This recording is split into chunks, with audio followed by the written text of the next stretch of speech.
Olá, boa noite, seja bem-vindo. A nossa série de reportagens de hoje vai falar sobre um assunto que tem preocupado muito os médicos e pesquisadores da era moderna, os transtornos psicológicos. Segundo a Organização Mundial de Saúde, já são 700 milhões de pessoas afetadas por essas doenças no mundo todo. Mas o que mudou da sociedade para fazer com que esse índice tenha aumentado tanto? É isso que você vai conferir na nossa primeira reportagem.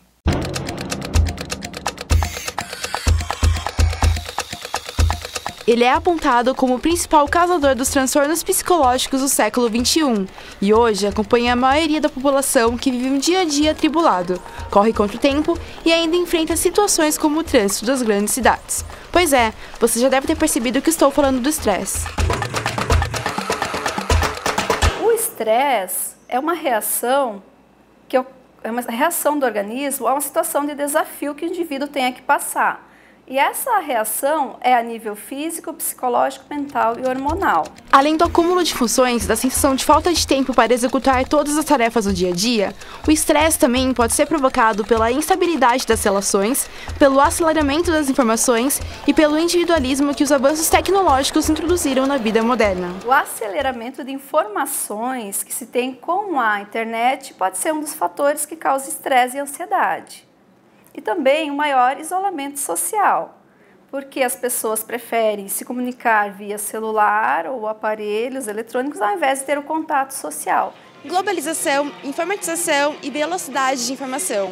Essas são algumas das mudanças que no passado eram consideradas melhorias na vida humana em todos os sentidos. Só que agora elas trouxeram um grande inimigo, o tempo. Agora, é o tempo eletrônico que comanda a vida do mundo, acelerando e transformando intercâmbios e comércios, trocas e negócios. Assistimos hoje o surgimento de um mundo sistematizado e tecnificado, que impõe os princípios da quantidade e da eficiência a todas as atividades. É a globalização do capital, das condições de produtividade do comércio, do lucro e das exigências desse mesmo mercado. E é na luta para se manter inserido nessa nova realidade que as consequências para a saúde começam a aparecer. Muito é o trabalho, né? O estresse, a pessoa depressiva, ela fica desorientada. Isso traz estresse, né? Traz angústia, traz pensar na família, que não tem muito tempo de ficar com a família. Percebe-se que os casos de depressão estão aumentando, principalmente devido ao estresse ocupacional, que tem se maximizado nos dias atuais. Acredita-se que a violência urbana, os problemas financeiros, as crises conjugais e a insatisfação profissional estejam relacionados com ansiedade e depressão. E se antes somente os homens eram expostos ao trabalho fora de casa e às pressões diárias, agora as mulheres também foram integradas a essa nova realidade. Hoje, além de lidar com o trabalho externo, muitas vezes as mulheres enfrentam ainda o desafio de se manterem como donas de casa. Porque a carga horária, na verdade, é muito grande, né? Porque trabalha fora e tem filho, e tem casa, e tem marido. Eu acho cansativo. A mulher é mais estressada do que o homem, né? Porque a mulher tem filho para cuidar da casa, tudo, né? Trabalhar fora, né? E chegar em casa e fazer o serviço de casa, né? A mulher fica mais estressada. Você ganhou espaço? Você ganhou, mas você ganhou muita responsabilidade. Na verdade, a gente hoje não tem mais tempo pra gente mesmo. Muitas vezes, a correria e a pressão diária provocam medo, estresse e ansiedade nas pessoas. O problema é quando esses sentimentos nunca vão embora e aí acabam surgindo as doenças. Na nossa segunda reportagem, você vai conhecer algumas pessoas que são obrigadas a conviver diariamente com esses transtornos. A correria diária, o tumulto no trânsito, a competitividade, a cobrança por desempenho e por produtividade. Estes são os itens que mais marcam a vida moderna e os grandes causadores do estresse e da depressão sobre si mesmo que, em excesso, podem afetar a alma e desencadear doenças para o corpo. Apesar de existirem algumas características comuns nos relatos dos pacientes, tem as histórias individuais que regem a vida de cada um deles. Via de regra, eu sempre percebo que existe um quadro de algum tipo de desgaste, algum tipo de estresse. A depressão é uma dessas doenças que, só nos últimos 16 anos, cresceu 705% no Brasil. A doença desregula a comunicação entre os neurotransmissores, responsáveis pela distribuição de serotonina, noradrenalina e dopamina no cérebro, substâncias que regulam o humor, o que causa uma mudança no filtro da pessoa. Ela enxerga o mundo e se sente de uma maneira totalmente diferente. É o caso de Tayane Rataya, que sofre com a doença desde os 14 anos. Tristeza, muita tristeza. Desde pequena, tendo perdas, desde pequena, quando crescendo, mas que tudo se agravou mesmo foi quando eu fui morar em Campinas pela segunda vez. E não foi uma experiência muito legal, que eu conheci pessoas erradas. Foi o estresse vindo de um divórcio e do acúmulo de trabalho que provocou a síndrome do pânico na empresária Vera Lúcia Pasquino, que convive com a doença há 18 anos e que lida diariamente com o medo de situações que não existem. Vai a taquicardia, o suor das mãos, os pés, então tremores.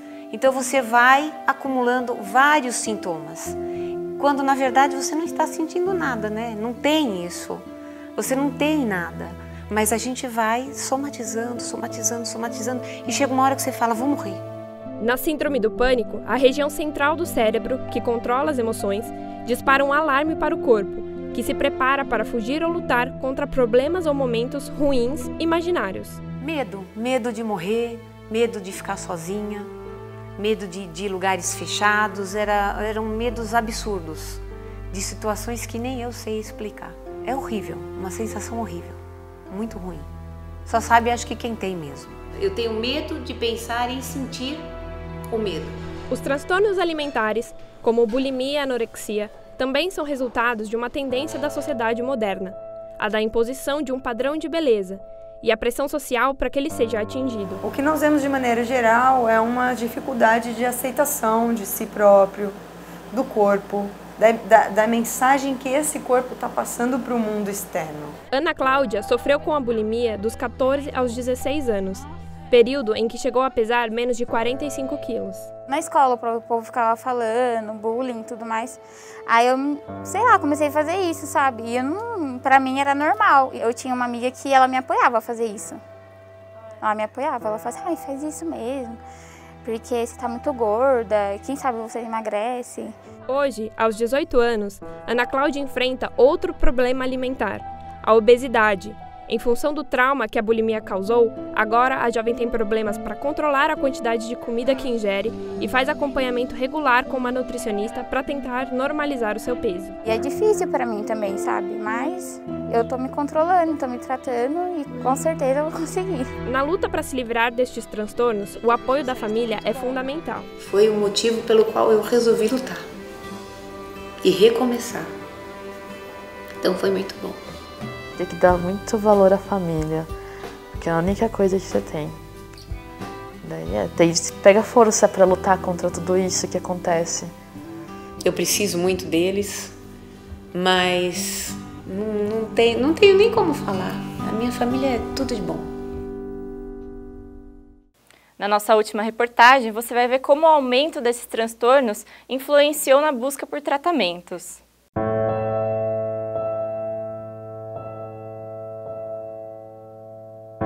Os medicamentos dão um equilíbrio emocional para a vida ser retomada aos poucos por quem sofre de transtornos psicológicos. São eles que impulsionam o cérebro de volta à sua atividade normal, além de proporcionar uma grande sensação de bem-estar. O Brasil é o país que lidera o ranking mundial de venda de antidepressivos e ansiolíticos. No ano passado, o mercado movimentou 1,59 bilhões e, neste ano, 1,85 bilhões, um aumento de 16,29%. Embora o método mais conhecido para tratar as doenças psicológicas ainda seja com medicamentos, hoje em dia existem outros tratamentos alternativos que, além de auxiliar na cura da doença, ainda proporcionam uma vida saudável para quem busca um outro estilo de vida. A terapia ocupacional é um desses métodos, indicada para pacientes que perderam a capacidade funcional por conta de transtornos psicológicos. Não conseguem fazer as atividades do dia a dia, né? Às vezes abandonam o trabalho, não estão conseguindo ir ao trabalho, não conseguem se relacionar com as pessoas, ficam muito entristecidas.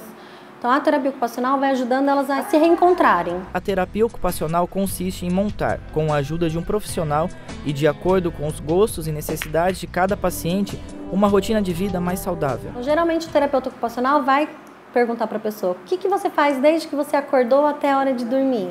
E aí você vai junto com ele planejando coisas mais saudáveis no dia a dia dele. A prática de exercícios físicos também implica em uma grande melhora para os transtornos mentais, já que, além de ter efeito antidepressivo, está associada à prevenção da ansiedade, estresse, depressão e insônia. A gente pensa o corpo de uma maneira global, não sendo possível separar corpo de mente. Então, torna-se verídico aquele velho ditado, né? Mente sã e corpo são.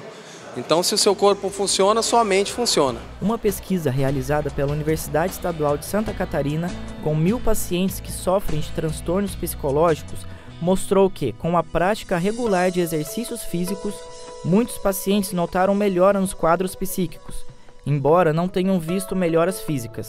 11% deles notaram melhora de humor, 7% tiveram melhora na autoestima, 21% tiveram redução da insônia, 11% ficaram com maior disposição e 14% apresentaram diminuição da ansiedade e da tensão. O fato de você sair do seu ambiente de trabalho, do estresse, mesmo que você viesse para a academia para não ter o retorno físico, os benefícios físicos da atividade física, só se esparecer ou encontrar pessoas, obviamente isso já ajuda. Na hora de escolher o exercício físico a ser praticado, a única regra é se sentir bem. O mais indicado é fazer uma atividade física que te faça bem, que você goste. Então, assim, é complicado você falar que a atividade aeróbia ou a musculação pode ser eficaz para isso. O importante é, se você fizer uma coisa que você gosta, com certeza você vai fazer com prazer e vai ter melhores resultados. Quando combinada com a terapia e a prática de exercícios físicos, uma boa alimentação também é uma importante arma no tratamento e na prevenção de transtornos psicológicos. Isso porque alguns alimentos ajudam a equilibrar a ação dos neurotransmissores, responsáveis pela comunicação cerebral. São fontes de algum nutriente, quer seja vitamina ou mineral, ou a própria proteína, que vai facilitar com que a passagem desses neurotransmissores seja feita de forma mais adequada, mais equilibrada. Dentre os alimentos apontados pelos nutricionistas como mais importantes para o tratamento destes transtornos estão os produtores de serotonina, que induzem a sensação de prazer e bem-estar. As chances que uma pessoa que faz o café da manhã, que almoça e que janta pelo menos, comendo verdura, legume, um tipo de carne, ou frango, ou peixe, ou ovo, comendo arroz, um feijão, comendo uma fruta como sobremesa, tomando lanche à tarde, entre o almoço e o jantar, as chances de desequilíbrio são menores.